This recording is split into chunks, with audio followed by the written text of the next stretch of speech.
네, 오늘 정치권 이슈들은 신성범 전 의원, 김종욱 전 청와대 행정관과 자세하게 짚어보겠습니다. 어서 오십시오. 안녕하세요. 네, 안녕하십니까. 먼저 이동관 방통위원장 후보자 얘기부터 해보겠습니다. 이 후보자를 놓고 여야 간 공방이 계속해서 이어지고 있는 모습인데 이 후보자가 인사청문회 준비를 위해서 오늘 첫 출근을 하면서 자신을 둘러싼 여러 논란에 대한 입장을 밝혔습니다. 먼저 듣고 오시겠습니다. 언론은 장악될 수도 없고 또 장악해서도 안 된다. 그런 영역이라고 생각을 합니다. 다만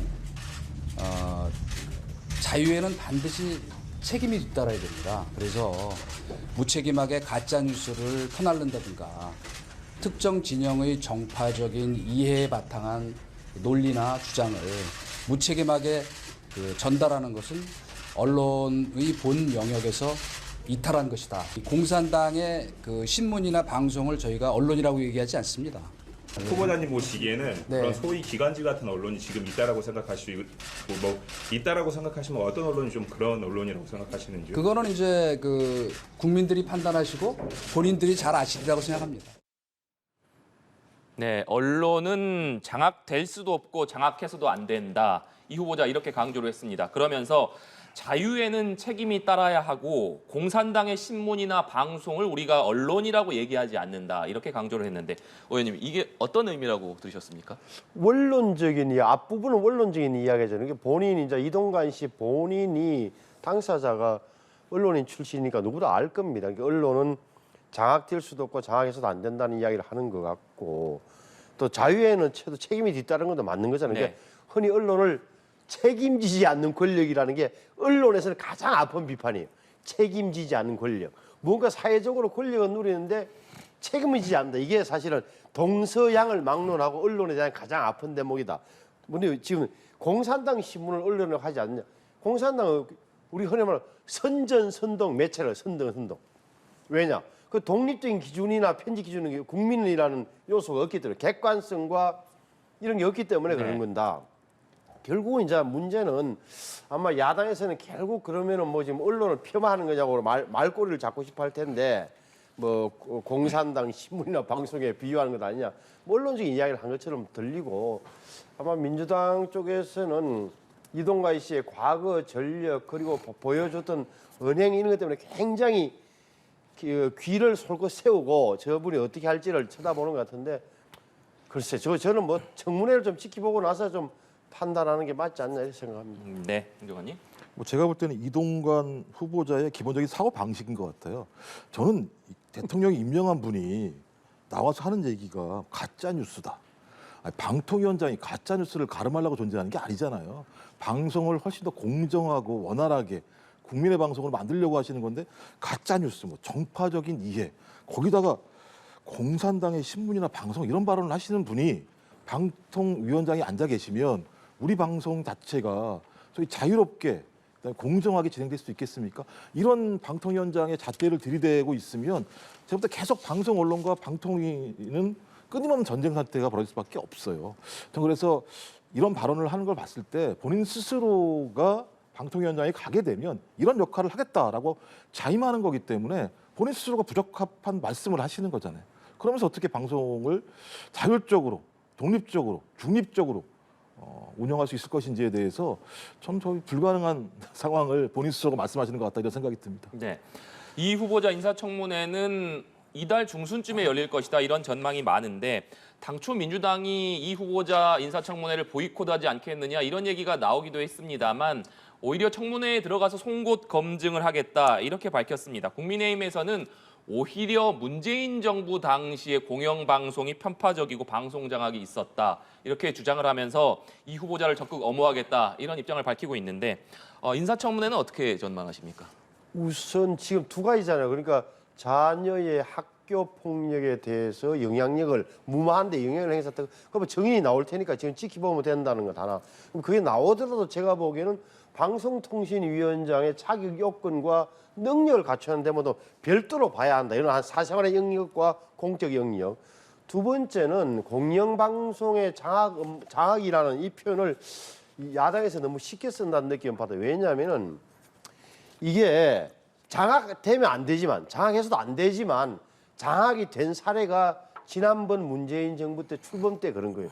그때 어떻게 보면 정치적으로도 굉장히 우월하게 있었고 특히 이데올로기적으로도 보수가 굉장히 코너에 몰리면서 문재인 정부에서 공영방송을 세울 기회가 있었어요. 그리고 민주당 의원들이 야당 시절에 이런 걸 냈어요. 특별다수제. 무슨 말이냐. MBC와 KBS, EBS의 이사진을 여당 7, 야당 6으로 하자. 13명씩 하자. 근데 사장을 뽑을 때는 3분의 2 이상, 이사들의 3분의 2. 그러니까 8명, 9명이 지지하는 사람이, 지지를 받는 사람이 하자. 그게 특별다수제예요. 그러면 한 정파에서 미는 사람이 안 된다. 다른 정파에서도 도와줘야 돼. 뭐 지지하는 사람이. 그러면 그래도 좀 중립적인 인물이 될 거라고 판단해서 민주당 의원들이 야당 때는 이걸 이야기했어요. 근데 당선이 되고 나서 문재인 대통령이 당선되고 나서 이걸 완전히 없애버렸어요. 왜? 당선되고 보니까 민주당 쪽에 이사들이 다 다수가 됐죠. 그러니까 이거 특별다수제 하면 자기들이 미는 민주노총 언론노조 출신 사장이 탄생이 안 되는 거예요. 그게 없던 일을 만드는 거예요. 그때부터 어떻게 했습니까? KBS, MBC 사장을 쫓아냈어요. 이사진을 다 바꾸고. 거기서부터 문제가 배태된 거예요. 이 문제가 공영방송 장악이라는 시도 자체가. 그래서 어떻게 했어요? 내부의 적폐 세력으로 몰고 내부에서 언론노조가 들고 일어나서 사장 쫓아내고 이렇게 하면서 사실은 언론노조 출신들이 사내에서 KBS, MBC 안에서 헤게모니를 잡고 사장을 하고 이렇게 했단 말이에요. 이것을 지금 바로 잡겠다는 게 어떻게 측면에서 보면 여당이 주장하는 공영방송 재정립, 제자리 찾기란 말이에요. 여기에 대해서 야당이 만약에 그때 그랬더라면 지금의 정부에 사는 걸 완전한 언론 장악 업무라고 공격할 수 있겠지만 4년 전에 그랬던 사람들이 어떻게 하냔 말이에요. 저는 이걸 그래서 좀 안타깝지만 한 번은 겪어야 될 일이라고 저는 보는 사람이 언론계 출신으로서. 네. 국민의힘에서도 얘기하는 것처럼 문재인 정부에서 오히려 공영방송이 장악됐던 것 아니냐 이런 말씀이신데 이 부분에 대한 어떻게 생각하시는지 궁금하고.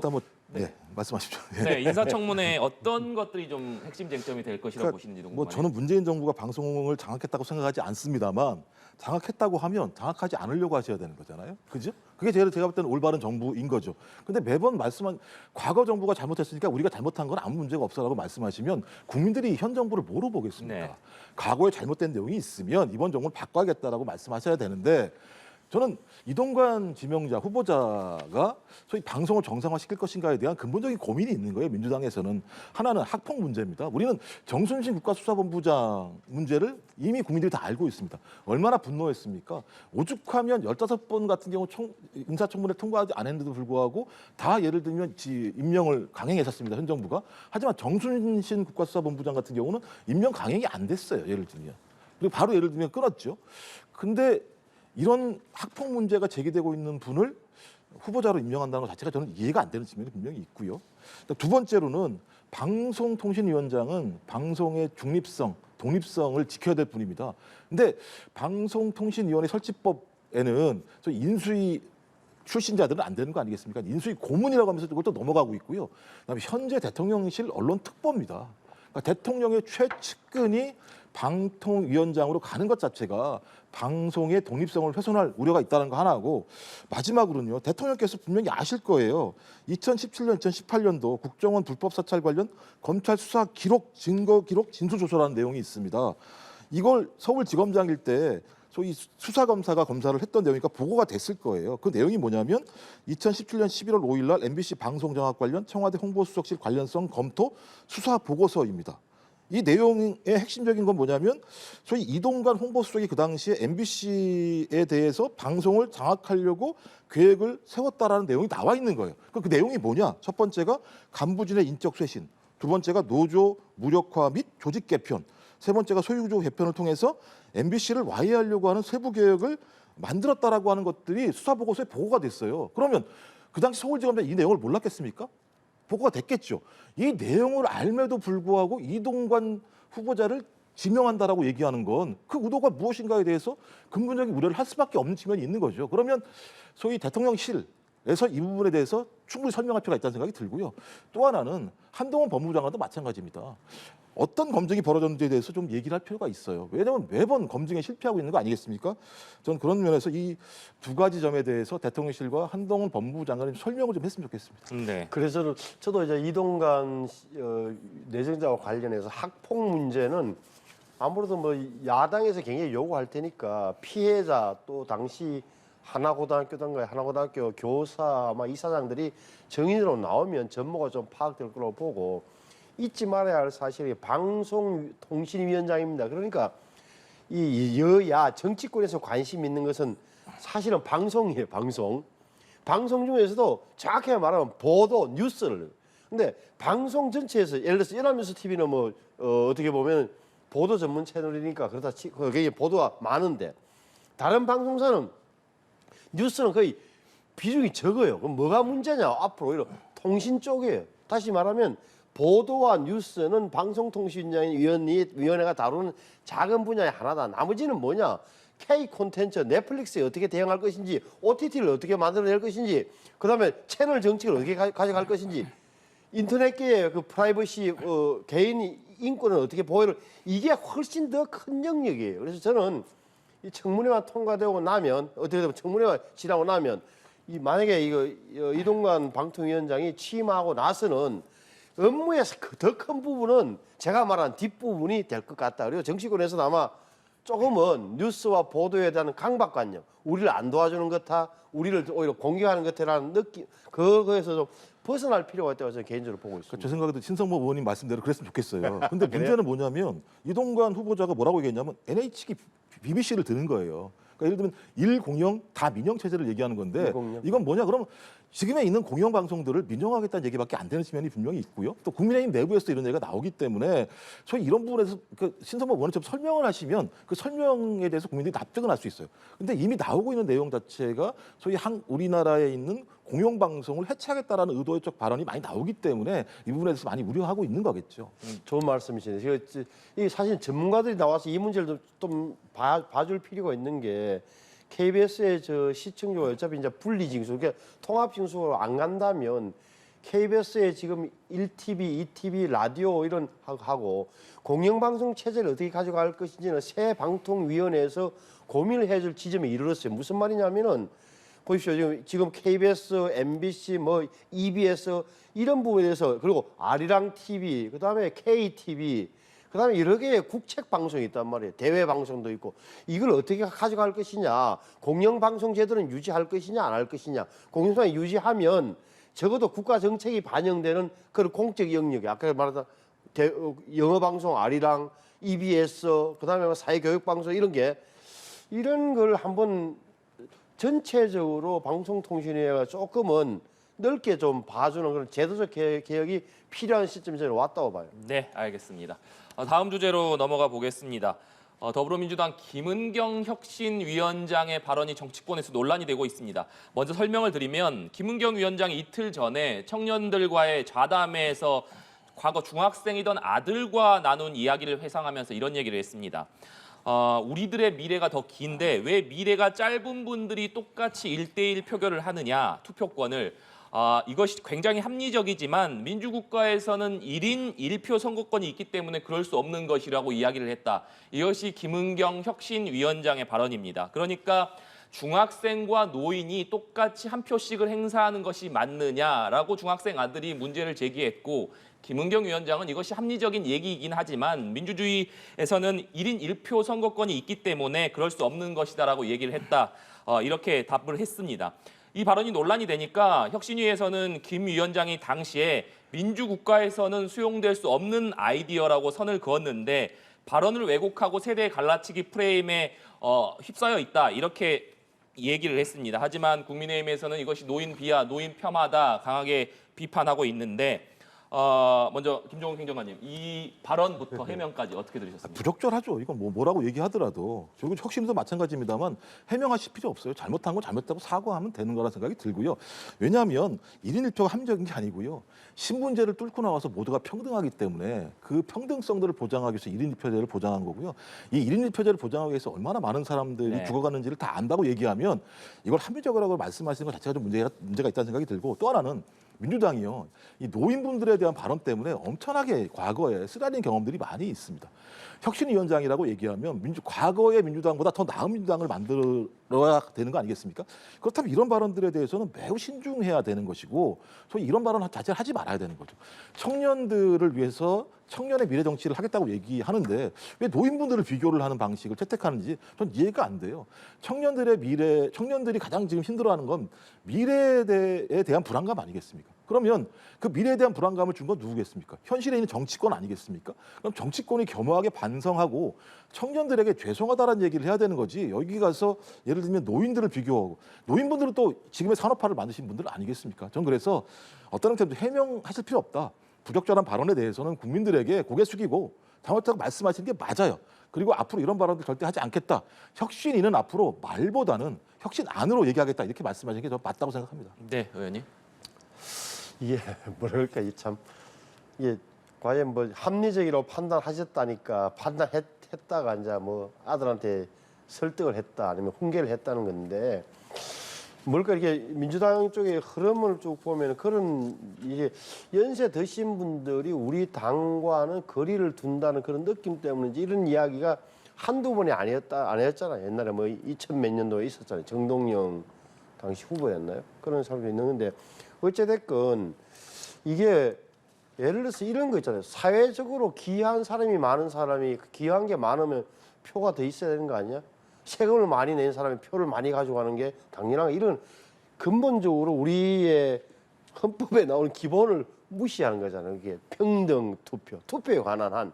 그럼 이 문제에 대해서는 딱 잘라야 되는 건데, 뭐 되게 합리적이지만 뭐 이렇게 하면 뒤가 붙으면은 이 사람은 속 생각이 그런 거 아니냐는 의심을 사기에 충분하다 해서는 안 될 이야기를 하는 거고, 이게 아주 거칠게 이야기하면 시골의 어르신 말처럼 살 날이 얼마 안 남은 사람들은 그럼 표 찍으면 안 되겠네, 이 이야기가 연결되기 때문에 아주 민주당이 지금 내년 선거에도 아주 안 좋은 거예요. 이렇게 되면 안 그래도 투표율 때문에 민주당이 제가 보기에는 지금 나오는 여론조사보다 훨씬 더 적게 잡아야 되는 상황이 올 텐데, 이렇게 되면 정치적으로도 굉장히 어려운 처지에 놓일 수 있다고 봐요. 네, 사실 김은경 위원장의 설화가 이번이 처음이 아닙니다. 지난번에 초선 의원들을 만난 이후에는 코로나19 때문에 학력 저하에 시달리는 학생들 같다. 그러니까 초선 의원들이 코로나19로 인해서 학력 저하에 시달리는 학생들 같았다. 이런 발언을 해서 초선 의원들의 반발을 사기도 했는데, 김 위원장이 계속해서 이런 설화를 일으키는 배경은 어떻게 봐야겠습니까? 제가 좀 조바심이 있으신 것 같아요. 그러니까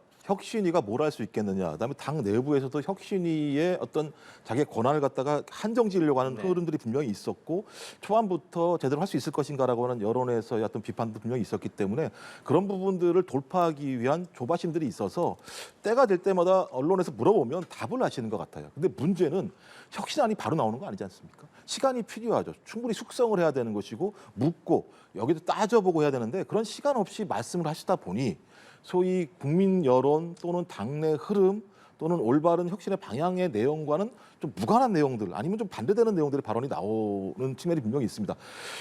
비대위가 아닙니다. 비대위 같은 경우는 매매 현안에 대해서 얘기해야 되는 거죠. 하지만 혁신위는 혁신안을 만드는, 아까도 말씀드렸던 것처럼 혁신위가 말을 하는 게 아니고요. 어떻게 하면 혁신안을 만들어서 그 혁신안에 대해서 당내 구성원들과 국민들이 납득할 만한 안을 내올 것인가. 좀 그런 안에 대해서 국민과 당원들이 존중한다면 혁신은 성공하는 건데, 그런 절차 대신에 말들을 너무 많이 하시다 보니까 이런 문제가 나오는 것 같아요. 저는 그래서 말은 최대한 줄이고, 소위 민주당이 국민을 위해서 어떻게 나아갈 거야 되는지에 대한 미래에 대한 내용들을 가지고 그것을 안으로 만들어서 좀 국민들에게 설득하는 그런 방식으로 가셨으면 좋겠다, 이런 제안을 드리고 싶습니다. 네, 혁신위는 비대위가 아니다, 이런 말씀을 해주셨는데, 그런데 혁신위가 내년 총선을 앞두고 공천 규칙을 손볼 수 있다, 이런 방침을 시사하면서 당내에서 크게 논란이 일기도 있습니다. 실제로 혁신위가 공천 규칙을 손본다면 이것이 개파 간 갈등 폭발의 뇌관이 될 것이다.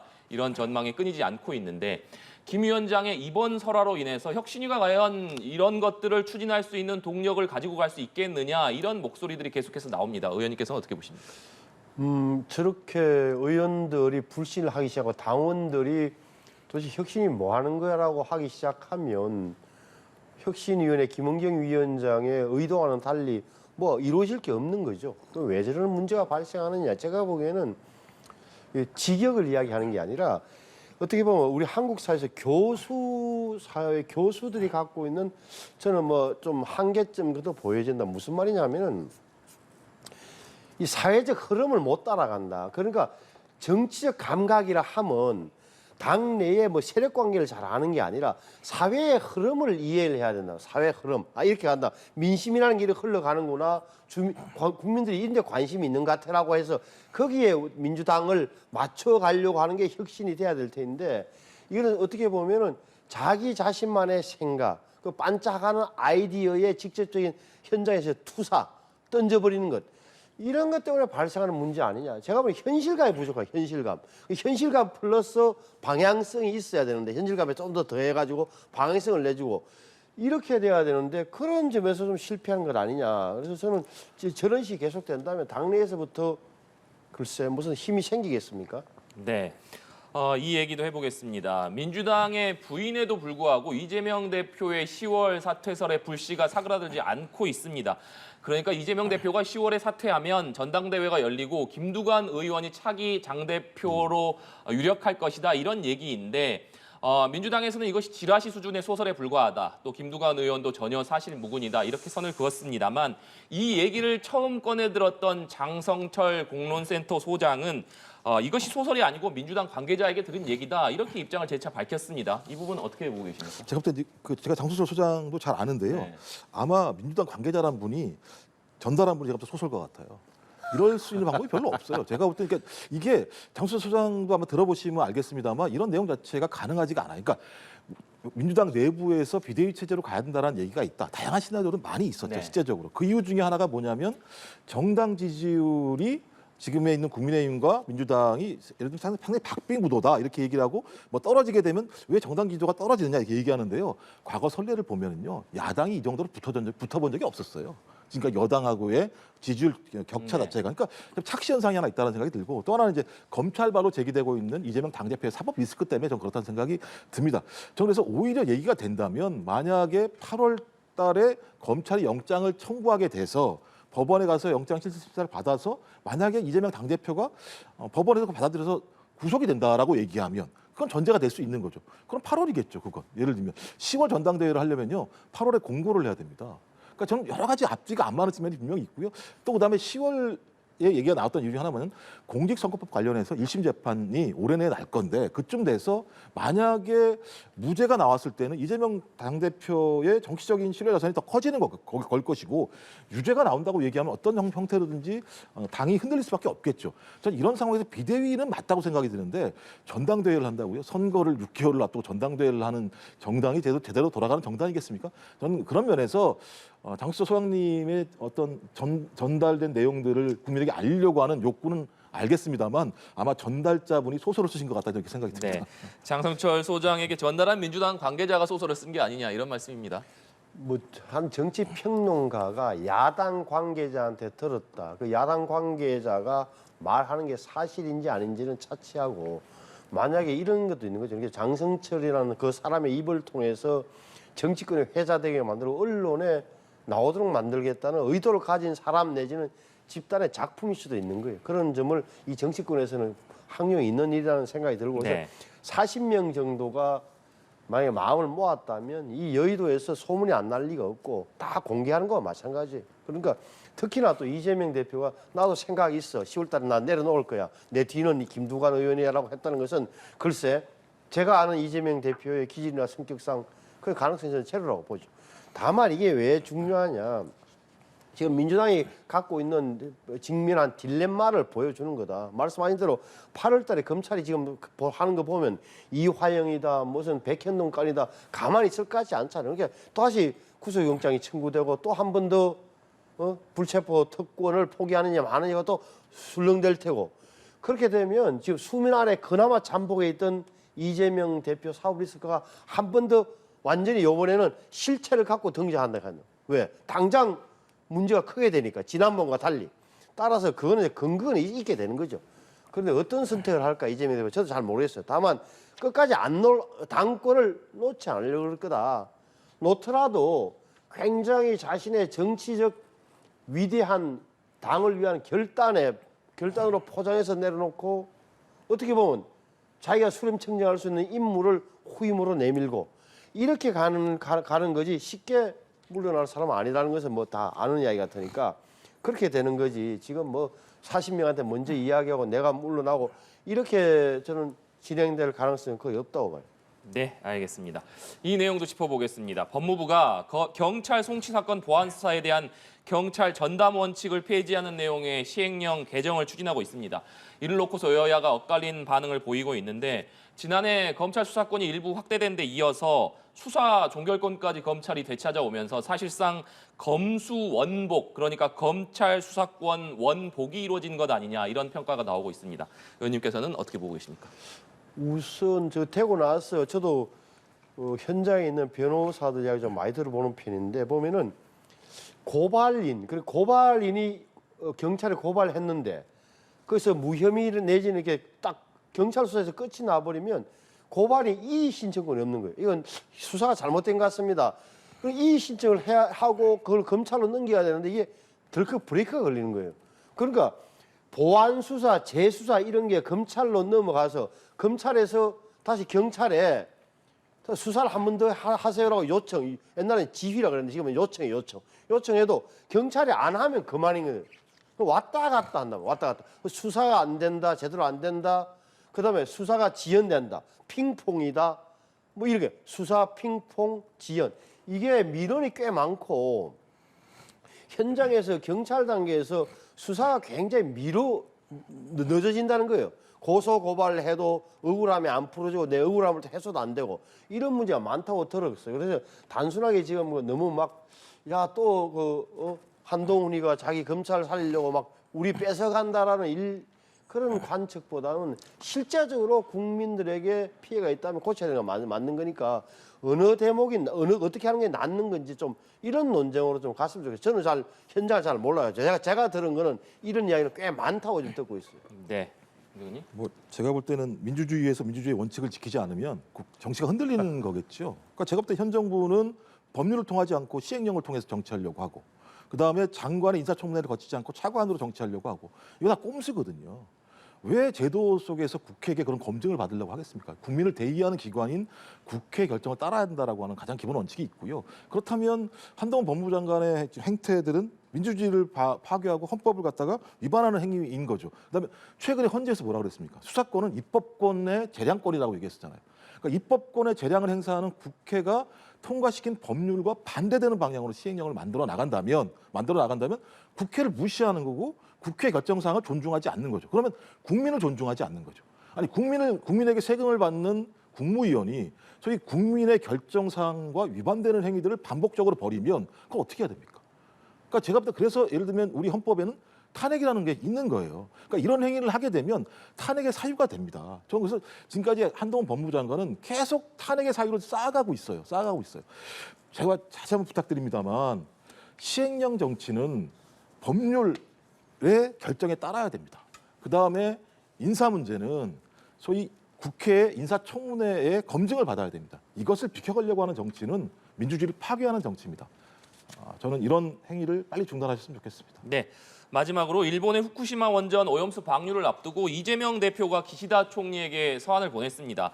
오염수 방류를 보류하고 상설협의체를 구성해서 대안을 다시 찾자 이렇게 거듭 제안했는데 오늘 윤재욱 원내대표가 오염수 손동 실패를 이제 그만 받아들이고 자중해라 이렇게 지적했습니다. 이재명 대표가 기시다 총리에게 오염수 방류 보류를 촉구하는 서한을 보낸 것, 이 부분은 의원님 어떻게 보셨습니까? 이게 그러면 뭐라 그럴까 기시다 입장에서 일본 정부 입장에서 자기들 오랫동안 자기들도 일본 사람들도 어떻게 고민 안 했겠어요. 자기들 국민이 뭐 반대하고 굉장히 반발이 심한데 어떻게 할 것이냐. 자기 국민들에게 오염시키고 싶지 않았을 건데 저 결정을 내리기까지는 나름의 고민과 과정이 있을 거다. 우리는 잘 모르지만 몇 년 동안. 그런데 옆 나라 가장 이웃 나라의 대통령도 아니고 야당 대표가 서한을 보내서 방류를 보류하십시다. 이렇게 하면 기시다가 예 알겠습니다. 서류 한 장을 받고 편지 한 장 받고 뒤집을 것 같습니까? 아니면 그냥 감사합니다라고 뭐 이렇게 할 것 같습니까? 답은 나와 있는 거다. 왜 저렇게 하느냐? 뭐 이재명 대표는 국내 정치용으로 하고 있는 거죠. 네, 국내 정치용이 아니냐 이런 말씀입니다. 아니 그 이재명 당대표는 대한민국을 대변하는 거겠죠. 우리나라 국민들의 상당수가 오염수 투기에 대해서 반대하고 있는데 당대표가 반대한다는 내용의 서한을 보내는 것에 대해서 문제 제기를 하면 누구를 대변하라는 얘기입니까? 이재명 당대표가 일본을 대변할 수 없는 거 아니겠습니까? 그리고 최근에 다른 방법이 없다면 다른 방법이 있다라고 나오잖아요. 투기 아닌 방식이 있다고 얘기하는데 비용이 많이 드니까 못한다는 거 아니겠습니까? 그러면 우리 입장에서 많은 국민들이 반대하시니 서한을 통해서 다른 방법이 있으니 서로 협의를 해봅시다. 그다음에 과학 말씀하시는데 최근 네이처지에 이런 내용들 전문 학술지죠. 이런 내용 여기에 대한 내용들이 올라오는데요. 문제가 있다라고 하는 논문들이 계속 올라오고 있어요. 그렇다면 이제는 과학도 다시 논쟁이 돼야 되는 상황이거든요. 전 그래서 이런 행위에 대해서 국민의힘이 비판하실 게 아니죠. 같이 하셔야죠. 우리 국민 70~80%가 반대하는 행위에 대해서 서한을 보내가지고 일본 정부를 대변하는 듯한 국민의힘 원내대표의 말씀은 전 누구를 위한 정당인가 여기에 대한 근본적인 의심을 할 수밖에 없습니다. 네, 알겠습니다. 오늘 두 분 말씀은 여기까지 듣도록 하겠습니다. 지금까지 신성범 전 의원, 김종욱 전 청와대 행정관과 얘기 나눠봤습니다. 오늘 말씀 고맙습니다.